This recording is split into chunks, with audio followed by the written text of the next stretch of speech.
Hello guys, আজকে আপনাদেরকে দেখিয়ে দেবো কীভাবে ছাদে পাইপ সঠিক নিয়মে ছাদে পাইপ দিতে হয়। এই ছাদটা মূলত 520 স্কোয়ার ফিটের একটা ছাদ। এই ছাদটা আজকে কমপ্লিট করে আপনাদেরকে দেখিয়ে দিব। আমার ভিডিওটি সম্পূর্ণ দেখবেন। আমার ভিডিওটি সম্পূর্ণ দেখলে হয়তো আপনারাও আর এই সমস্ত এই ছাদগুলোতে আপনারা সঠিক নিয়মে পাইপ দিতে পারবেন।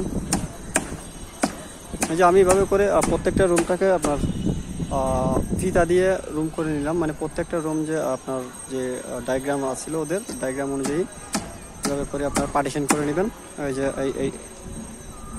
এইগুলো হচ্ছে প্রত্যেকটা একটা রুম। এখানে একটা রুম দেওয়া আছে, ওই সামনে একটা রুম দেওয়া আছে। তারপর এটা হচ্ছে একটা রুম, এটা ছোট্ট একটা রুম, তার মধ্যে এখানে একটা টয়লেট হবে। এটা হচ্ছে 3x7 একটা টয়লেট।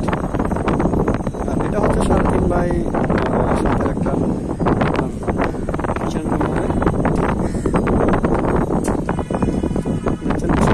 আপনারা দেখবেন, তাহলে বুঝবেন যে কীভাবে ছাদের সঠিক নিয়মে পাইপ দিতে হয়।